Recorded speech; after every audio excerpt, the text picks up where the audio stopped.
High, good morning, happy Sunday তোমাদের সকলকে। তো আমি এখন বেরিয়েছি ডিউটিতে। তো আজকের ব্লগটা আমি এই ডিউটির এখান দিয়েই শুরু করলাম। তারপর চলে এসেছি ডিউটি করে একদম বাড়ি। এসে আমি ড্রেস চেঞ্জ করে একটু শুয়ে পড়েছি, কারণ ভীষণ টায়ার্ড লাগছে। তার মধ্যে অনেকটা বেলা হয়ে গেছে। ওদিকে হাজব্যান্ড রান্নাবান্না করেই রেখেছে। আর আজকে আমাদের রয়েছে পাড়াতে পুজোর ওখানে খাওয়া দাওয়া।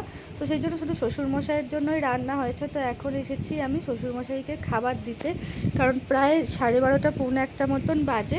আর আগেই বললাম যে আমার হাজব্যান্ড রান্না করে রেখেছে। তো চলো তোমাদেরকে আগে দেখিয়ে নিই যে হাজব্যান্ড কী রান্না করেছে, তারপরে আবার যাব স্নান করতে, তার কারণ খেতে যাব ওদিকে। তো চলো আগে তোমাদেরকে দেখাই যে আজকে রান্না কী হয়েছে। এখানে মানকচু সিদ্ধ হয়েছে, এখানে হয়েছে আজকে চিকেনের আলু দিয়ে একটা পাতলা মতো ঝোল, আর তোমার রয়েছে ফ্রিজে রয়েছে চাটনি, বেগুন ভাজা আর ফুলকপির তরকারি করা হয়েছিল, সেটা রয়েছে। তো চলো আগে খাবারটা দিয়ে নিই, তারপর আবার যাব স্নানে। তো শ্বশুরমশাইকে খাবার ওষুধ সব কিছু দিয়ে এখন আমি যাব স্নান করতে, কারণ অনেকটা বেলা হয়ে যাচ্ছে, আমাদেরকেও আবার যেতে হবে তোমার যেখানে খাওয়া দাওয়া আছে সেখানে। তো সেই জন্য সকাল একটু স্নানটা করে আসি। তার মধ্যে প্রচণ্ড টায়ার্ড লাগছে, গরমও যেভাবে পড়েছে। তো যতটা তাড়াতাড়ি পারা যায় করে নিই। তার মধ্যে কিছু কাঁচারও রয়েছে, সেই সমস্তগুলো একবারে করে গোপুসোনাকে খেতে দিয়ে তারপরে আবার রেডি হয়ে বেরোবো। তো চলো, অনেক বেলা হয়ে গেছে। তো এই যে একদম স্নান সেরে আমি চলে এসেছি। তো চলো এবার ঝটপট করে রেডি হয়ে নিই, তার কারণ হচ্ছে আবার যেতে হবে, বড় তাড়া দিচ্ছে। এই দেখো একদম রেডি হয়ে গেছি, কিছুই না, যাবো পাড়ার মধ্যে খেতে, তাতে আবার সাজগোজের তো কোনো দরকারই পড়ে না, সবেমাত্র স্নান করে উঠেছি। তো চলো যাওয়া যাক, বেরিয়ে পড়ি। যে বেরিয়ে পড়েছি একদম বেশি দূরে না, আমাদের এই গলিটা থেকে বেরিয়েই পাশের গলিতে। তো চলে এসেছি আমি, আমার হাজব্যান্ড আর আমার হাজব্যান্ডের বন্ধু, তিনজনে মিলে খেতেও বসে গেছি। তো দারুণ খাওয়া দাওয়া ছিল আজকে। দুপুরে ছিল হচ্ছে আলু বিরিয়ানি, চিকেন চাপ, আর তার সাথে ছিল স্যালাড।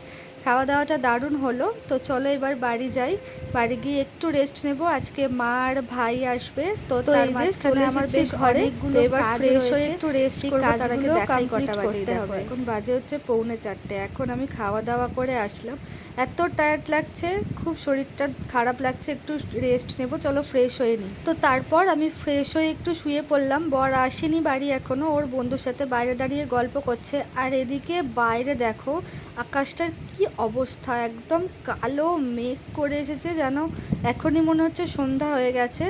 তো চলো আমি একটু ঘুমিয়ে নিই, তারপর তোমাদের সাথে আবার বিকেলে দেখা হচ্ছে। শুয়ে তো ছিলাম, হঠাৎ বর আসলো, বর এসে বললো এই নাও এটা খাও, খেয়ে আবার একটু ঘুমিয়ে নিলাম। ঘুম থেকে উঠে চলে আসলাম ওপরে ঠাকুর ঘরে সন্ধ্যা দেব বলে। আর সন্ধে দিতে এখন এসেছি, ওদিকে ভাই আর মাও চলে এসেছে। তো চলো আগে চটপট করে সন্ধ্যেটা দিয়ে নিই, কারণ ওরা নিচে চলে এসেছে, এসে এখন বসে আছে ঘরের মধ্যে। তো চলো তার আগে আমি সন্ধ্যেটা দিয়ে নিই। আর এই যে দেখো সন্ধ্যে দিয়ে নিচে এসে দেখি এই যে আমার কিউট ছোট্ট ভাই, সে চলে এসেছে, আর মাও চলে এসেছে। তো আমাদের সকলের জন্য চা করে নিয়ে চলে এসেছি, আর তার সাথে সিঙ্গারা, যেহেতু অনেক বেলায় আজকে খাওয়া দাওয়া হয়েছে, তাই আমি সিঙ্গারা খাবো না, তাই 3টে সিঙ্গারাই আনতে বলেছিলাম। চা খেয়ে গল্প গুজব করে সকলের সাথে আমি এবার চলে এসেছি রান্নাঘরে। রাতের রান্নাটা করব, তেমন কিছু করার নেই বললেই চলে, কারণ সকালে চিকেন হয়েছিল, চিকেনটা করা আছে। তার সাথে আমি করেছি হচ্ছে এই যে উচ্ছে দিয়ে মুগের ডাল, আর এখানে রয়েছে একদম সদ্য নামানো গরম ধোঁয়া ওঠা ভাত, আর এদিকে বসিয়েছি একটু আলু ফুলকপি দিয়ে তরকারি, আর তার সাথে বেগুনটা ভেজে রেখেছি। আর রাত্রে খাবার আগে আগে ভাজবো তোমার পেঁয়াজি। তো সেটা জোগাড় করা নেই, তাই তোমাদের সাথে দেখাতে পারলাম না, একটু তাড়াতাড়ি করেই রান্নাটা করে নিলাম, কারণ ভাই আর মা রাতে তাড়াতাড়ি খেয়ে যাবে আমার মাসির বাড়ি। তো ওখান থেকে কাল সকাল সকাল ওরা বেরোবে মায়াপুরের উদ্দেশ্যে। এখানে আমরা তাড়াতাড়ি করে কাজে বসে গেছি। তো চলো খাওয়া দাওয়াটা করে নিই, আবার ওরা বেরোবে, অনেকটা রাতও হয়ে যাচ্ছে। করে উঠে সব কিছু গোছগাছ করতে করতে দেখি ওরা এদিকে রেডি হয়ে গেছে মাসিমণির বাড়ি যাওয়ার জন্য। এখন রাত 10টা মতো বাজে, তাই আমার বর বলল আমি ওদেরকে ছেড়ে দিয়ে আসি, ও যাবে ওদেরকে ছাড়তে। আর আজকে সারাদিনের ব্লগটা এখানেই শেষ করলাম, টাটা।